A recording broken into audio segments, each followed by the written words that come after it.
Om.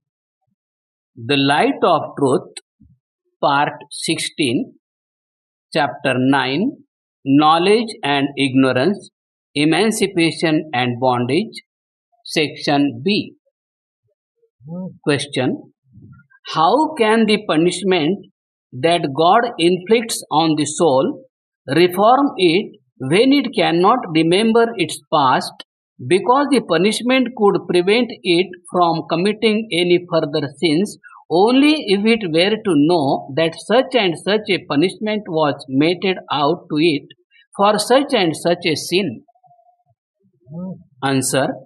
Why can you not then infer the existence of the previous life of the soul from seeing different people born and brought up under different circumstances in this world, such as affluence and poverty, happiness and misery, talent and idiocy? Suppose a physician and a layman are taken ill.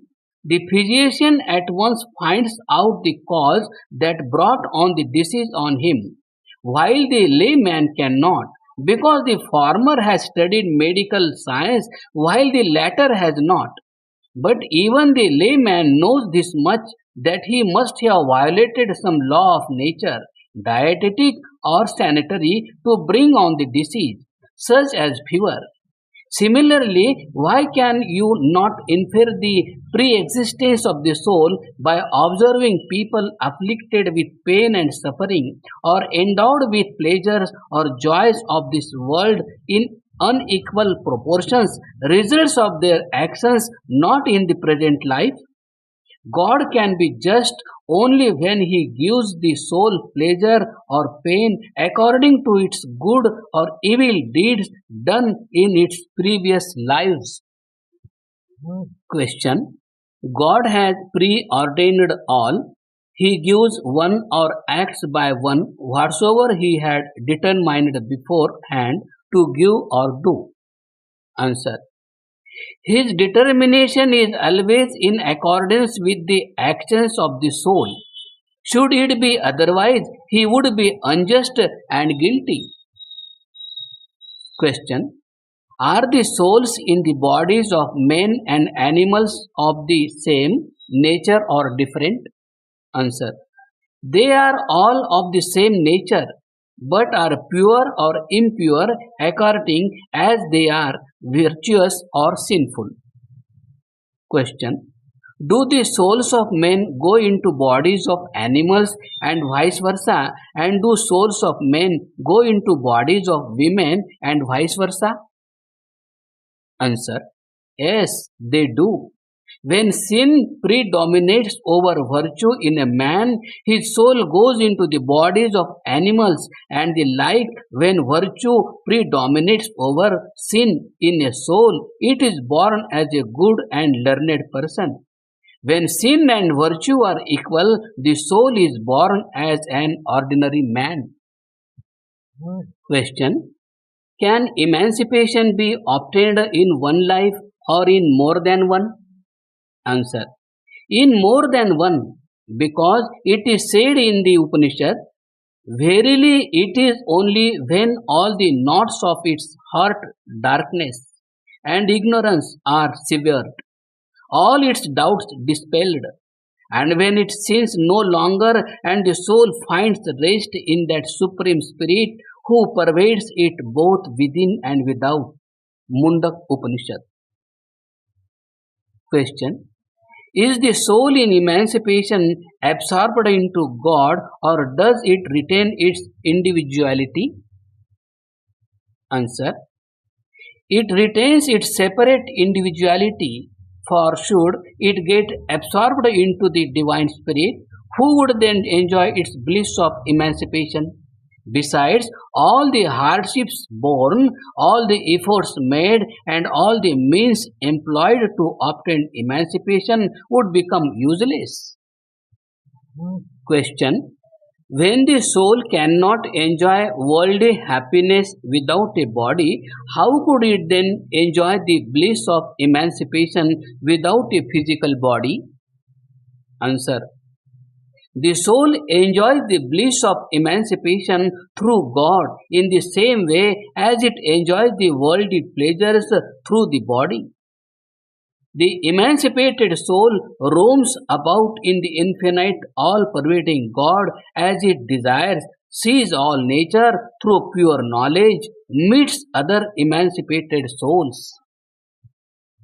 Sattvic, Rajasic, and Tamasic, threefold nature of the mind.